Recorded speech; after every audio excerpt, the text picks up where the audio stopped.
a nossa conta no Instagram.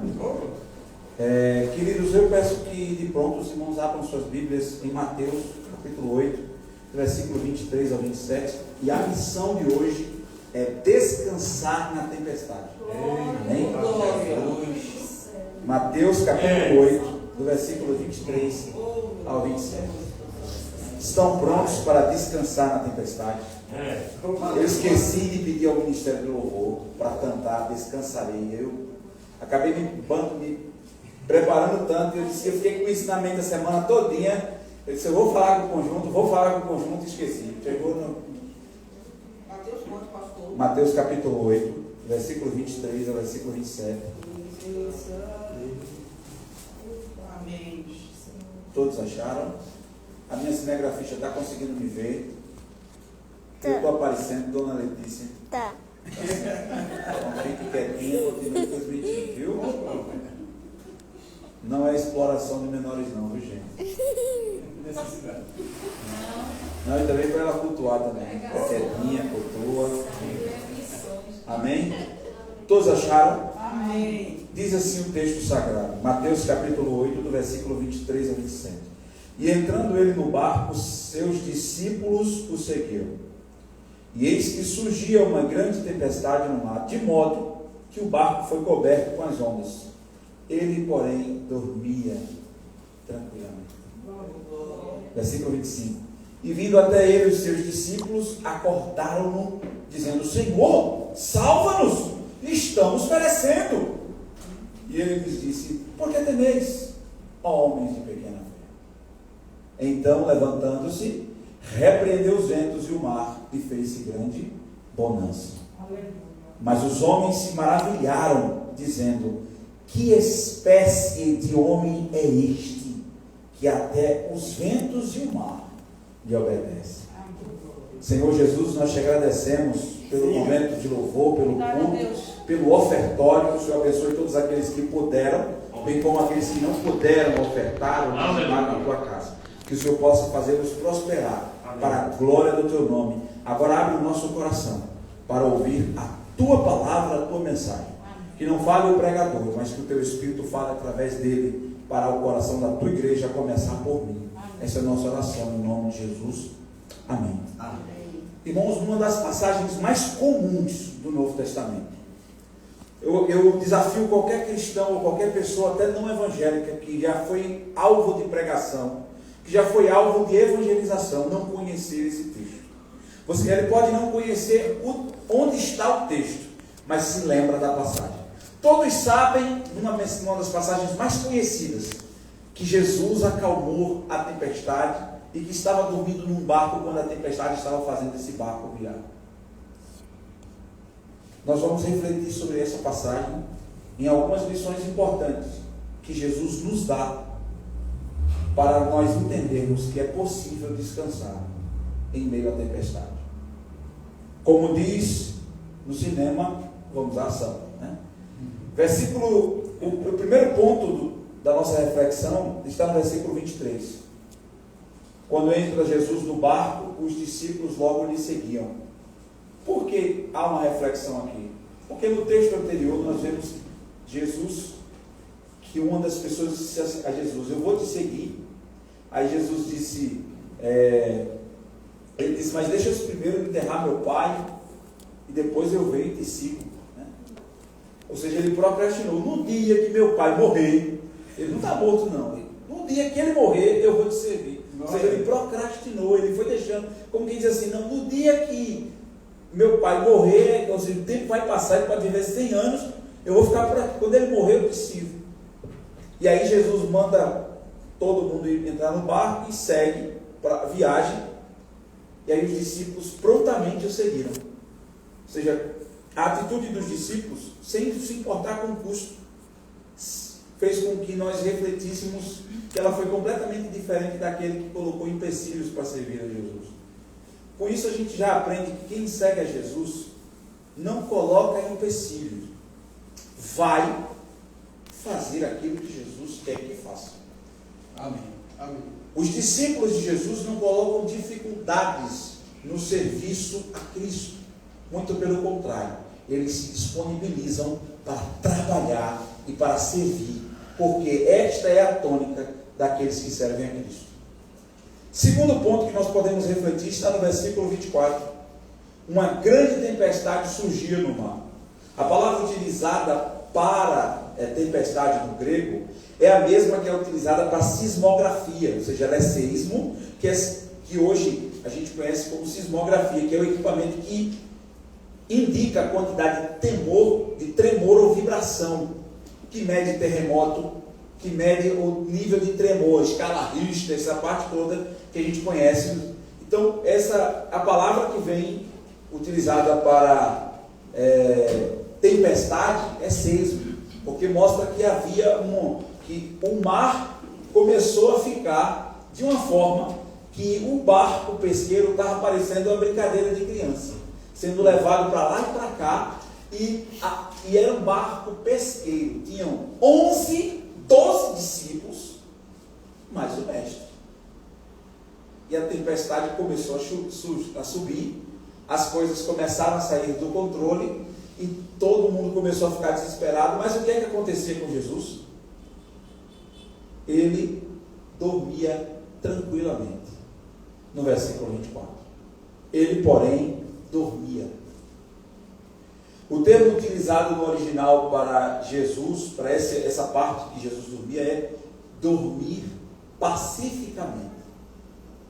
Estávamos diante de uma tempestade e Jesus dormia pacificamente. Sabe aquele sono que você está clamando por ele? Sabe aquele dia de trabalho afadigado, aquele dia de trabalho cansativo, aquele dia de Maria balançando a cabeça, eu não sei porquê, mas tudo bem. O meu sono era o mesmo de Jesus. Sabe aquele dia que você está dizendo assim, meu Deus, eu estou querendo chegar em casa, tomar aquele banho, eu não quero, sabe, é aquele tipo de sono que você diz assim, eu não quero nem comer. E eu nem tomo banho. Você simplesmente quer descansar. Que é aquele sono que você diz assim, é aquele sono que eu vou dormir e vou até desligar o despertador, de tão cansado ou cansada que estou. Jesus dormia pacificamente. Aquele sono tranquilo, aquele sono dos justos. Aquele sono que a irmã Mary faz agora, ai, ai, aquele ai, ai dela, como diz assim, o sono bom.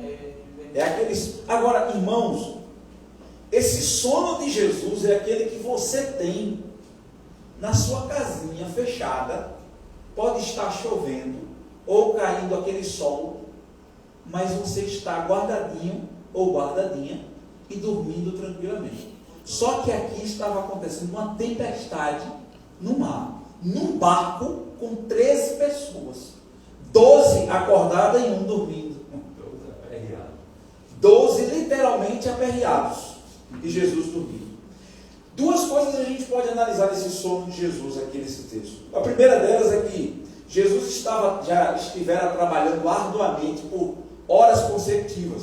Ele veio de um sermão, e deste sermão ele passou horas instruindo o povo, e vem e realiza milagres, e nós, ou seja, nos milagres, vigor, ou seja, virtude sai de Jesus, ou seja, sai energia dele na execução do milagre.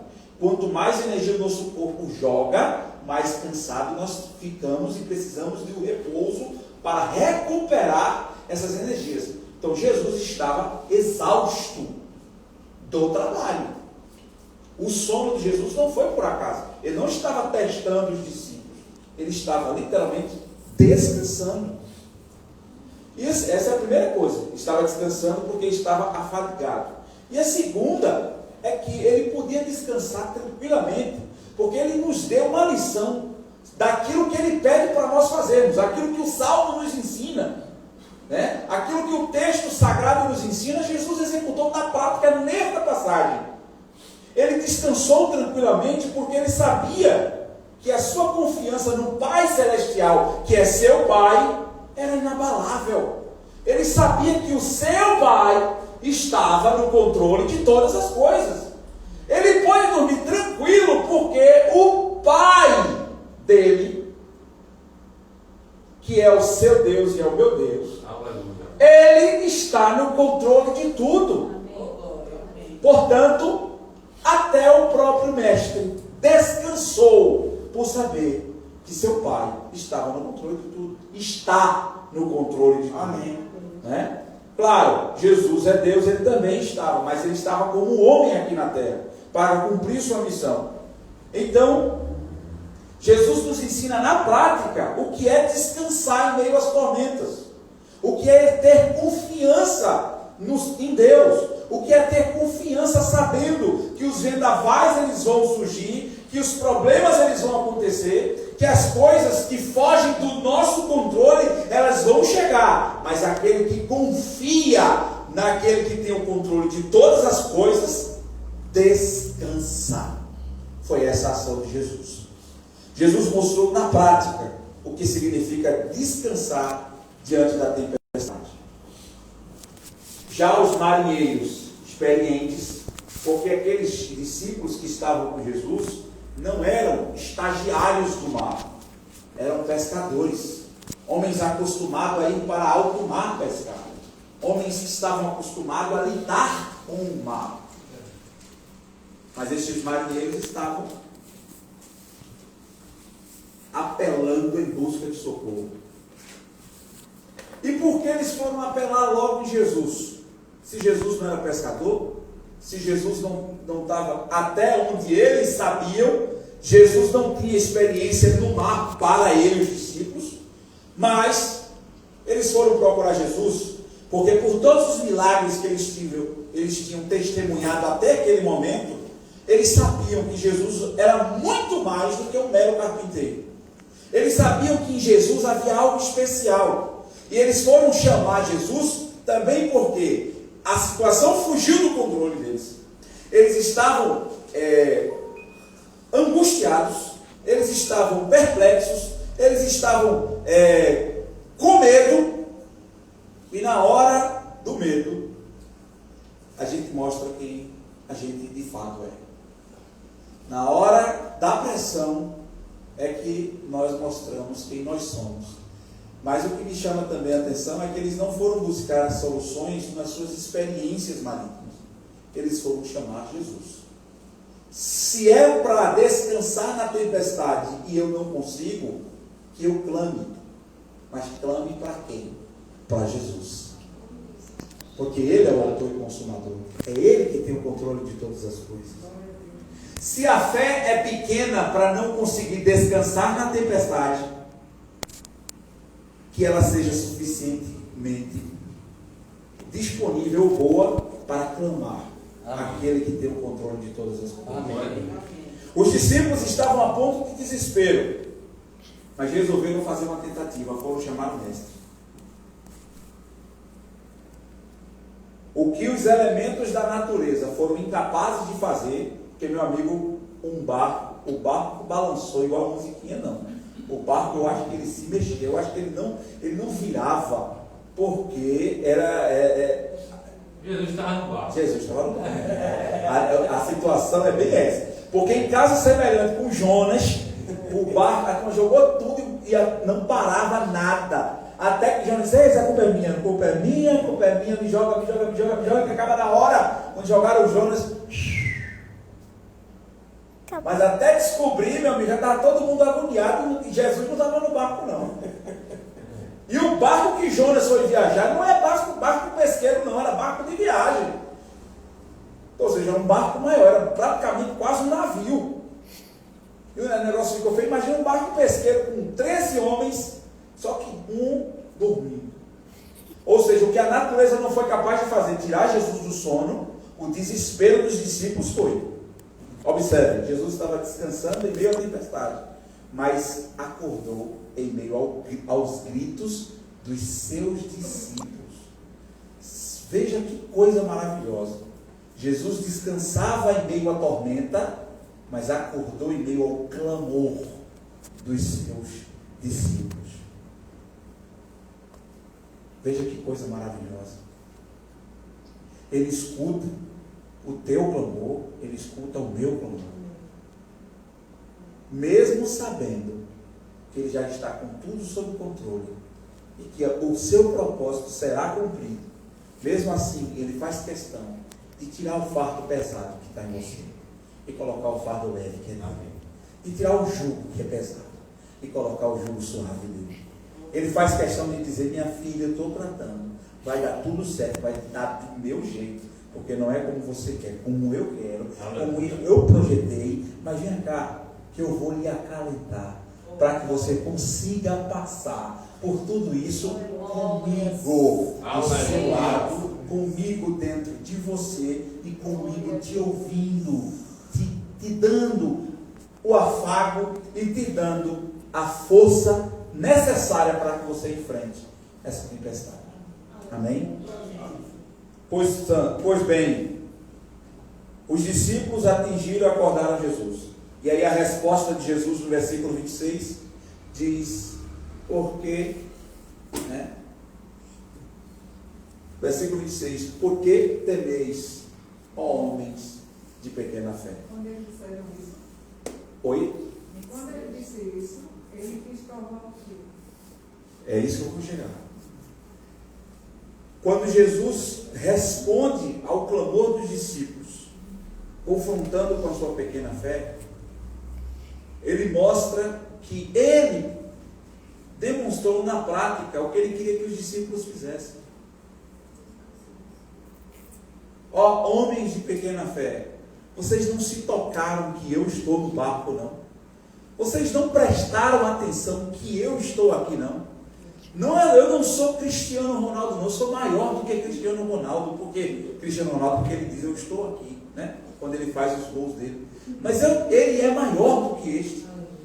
Vocês não se tocaram, homens de pequena fé. Quem está aqui não é Davi, não é Moisés, não é Abraão, é quem é maior do que eles.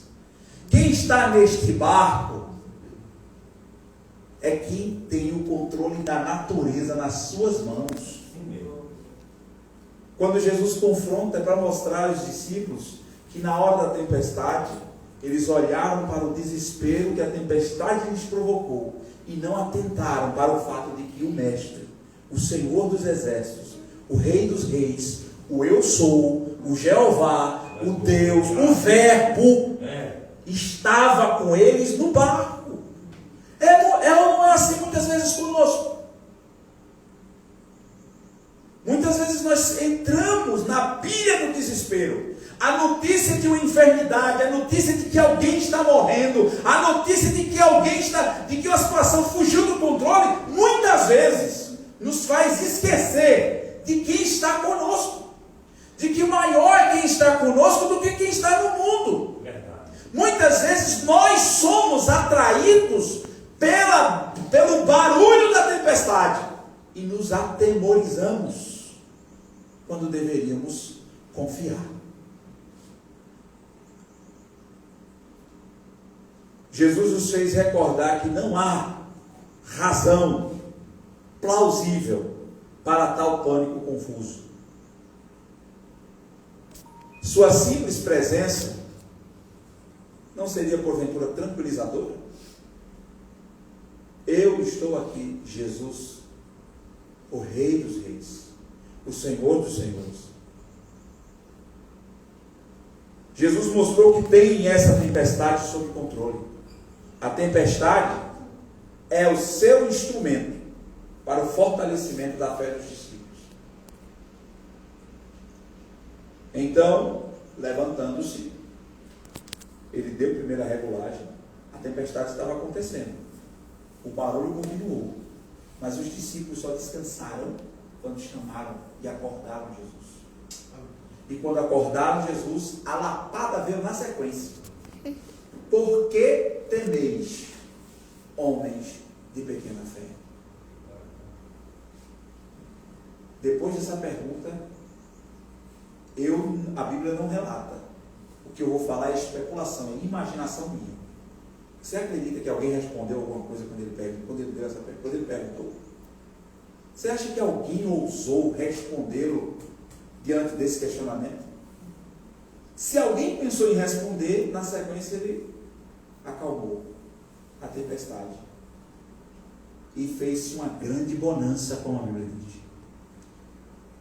A ação de Jesus respalda o porquê temeis, homens de pequena fé. Ou seja, não precisava atemorizar.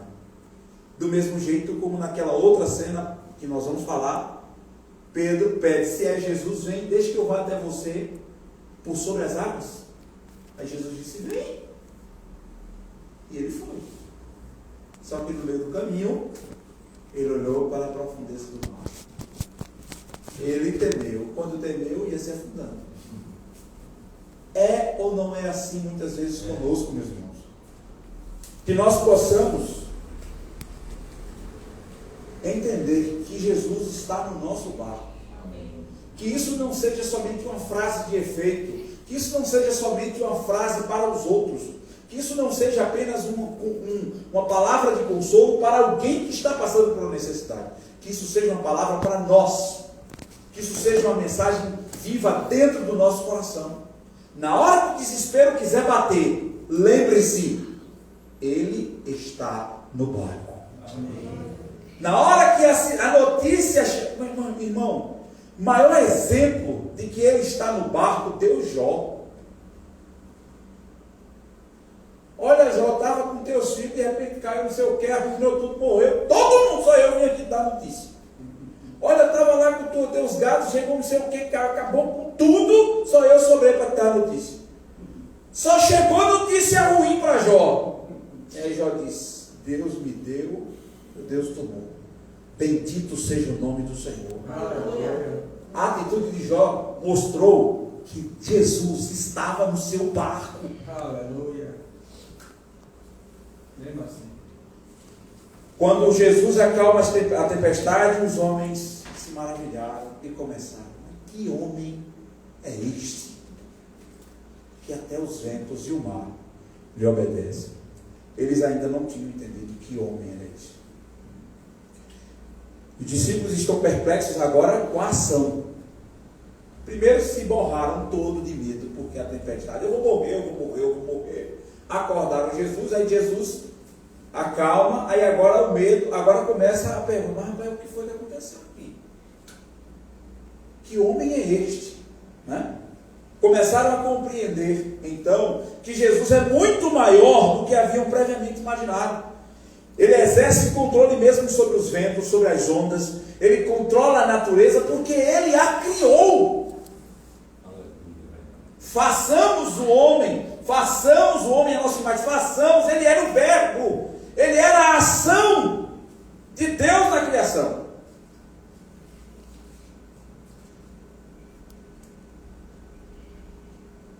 Irmãos, o grande detalhe é que, geralmente, o que me chama a atenção também na relação de Jesus com seus discípulos é que os amigos íntimos de uma pessoa são menos francos nos elogios.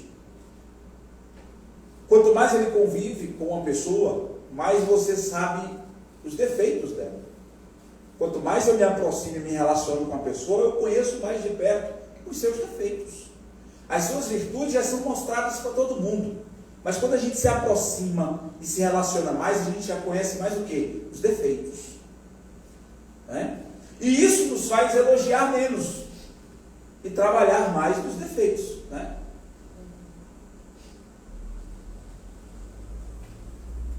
Mas com Jesus, aí eu vou passar a coisa errada.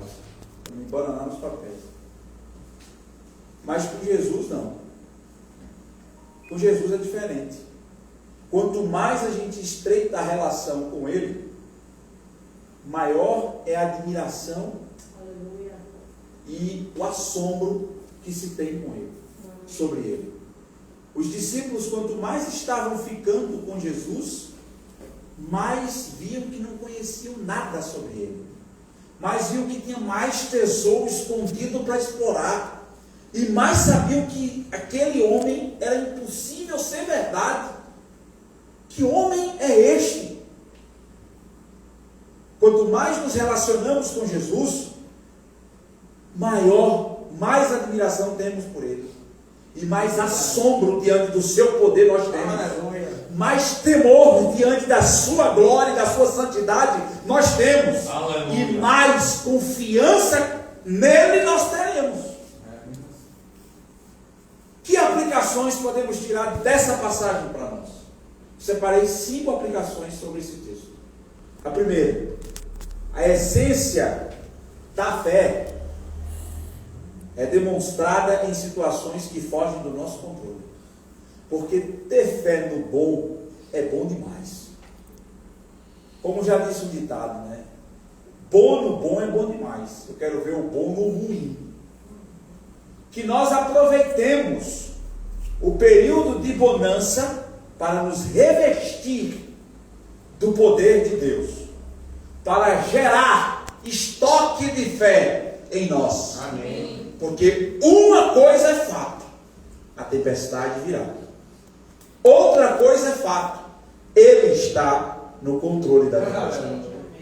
E terceiro lugar, quem confia nele, seja na bonança ou na tempestade, sabe que Ele estará com você em todas as circunstâncias, em todas as situações.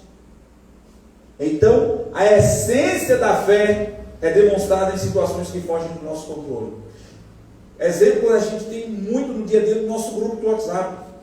Quando o pessoal pede oração, os motivos são todos que fogem do nosso controle.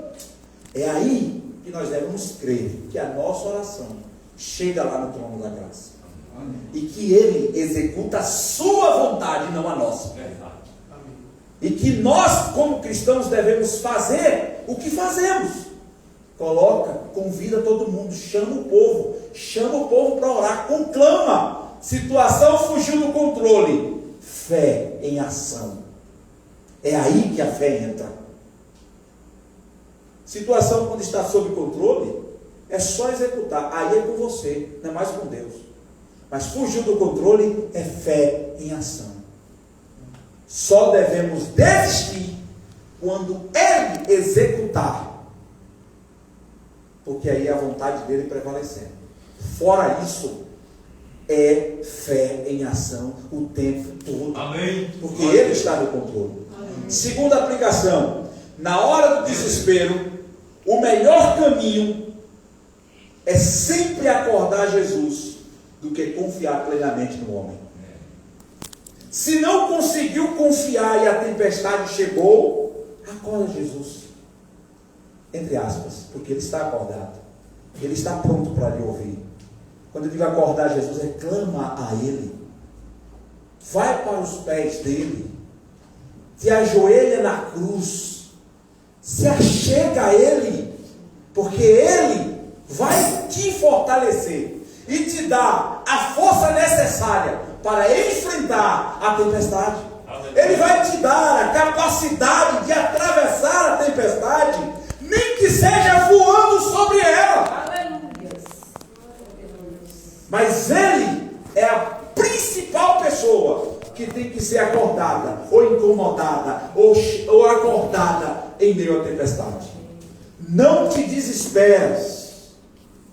Se o desespero estiver batendo na porta, clama. Porque Ele está te ouvindo. Ele está pronto para te ouvir. Ele está pronto para te dar afago. Ele está pronto para te dar carinho. Ele está pronto para te dar força para enfrentar qualquer que seja a tempestade. Se chegou o desespero, olha, não é para desesperar. Filhinhos, essas coisas eu vos escrevo para que não te desesperes. Mas se o desespero chegar, lembra-te. Estou parafraseando o versículo de João. Lembra-te de que Ele está no teu barco e que Ele tem o controle sobre todas as situações e que Ele é o dono de tudo, o Criador de tudo, e mais do que isso, Ele é teu Pai. Aleluia. Ele é o teu Deus, que também é o teu amigo. Aleluia. E também é o teu refúgio. Aleluia. E a tua fortaleza. Glória. Louvado seja o nome de Jesus. Amém. Terceiro, o tranquilo sono de Jesus em meio à tempestade nos ensina que Deus está no controle de tudo. Por isso podemos nos deleitar e descansar nele. Deleita-te também no Senhor, e Ele satisfará os desejos do teu coração. Entrega o teu caminho ao Senhor, confia nele, e o mais Ele fará. Amém. Quarto lugar, tomar posse da presença, promessas e amor de Deus para conosco nos trará a devida serenidade e segurança na hora dos vendavais. Tome posse da presença, das promessas e do amor de Deus. Isso te trará a devida serenidade e segurança na hora dos vendavais.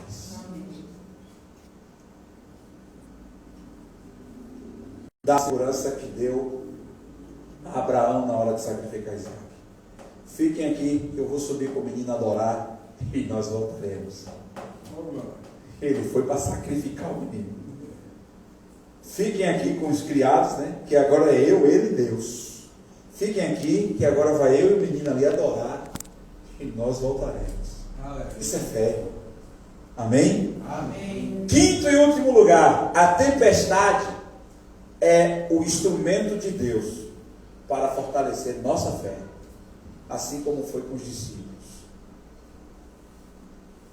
Então prepara, tempestade vem, já veio, já se foi, vai chegar, está muitas vezes, pode estar acontecendo não comigo, mas pode estar acontecendo com você, pode estar acontecendo comigo e não acontecendo com você. Independente, ela vai chegar. Tenha certeza disso. Mas também tenha certeza de que Ele estará contigo na tempestade. Amém. Glória a Deus. E se Ele está no barco, não te desesperas, porque Ele tem o controle de tudo. Amém? Amém. Conclusão.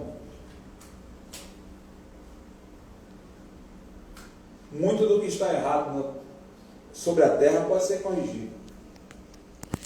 Há mães que enxugam as lágrimas, mecânicos que reparam máquinas, cirurgiões que removem tecidos enfermos, conselheiros que solucionam problemas domésticos. E do que diz respeito a corrigir o clima? Quem é que corrige o clima? Quem é que muda as estações? Quem é que controla as tempestades? Quem é que controla os tsunamis? Os furacões, os tufões? Sem dúvida.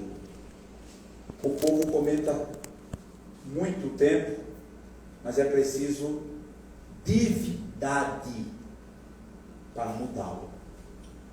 Só Deus pode mudar o tempo. E é Jesus quem ordena os ventos e as ondas, e eles obedecem. Amém? Amém. Que Ele continue falando aos nossos corações, em nome de Jesus. Amém? E graças a Deus. Vamos ficar de pé, vamos orar. Minha cinegrafista pode apertar no xizinho aí, certo? No xizinho e no vermelhinho.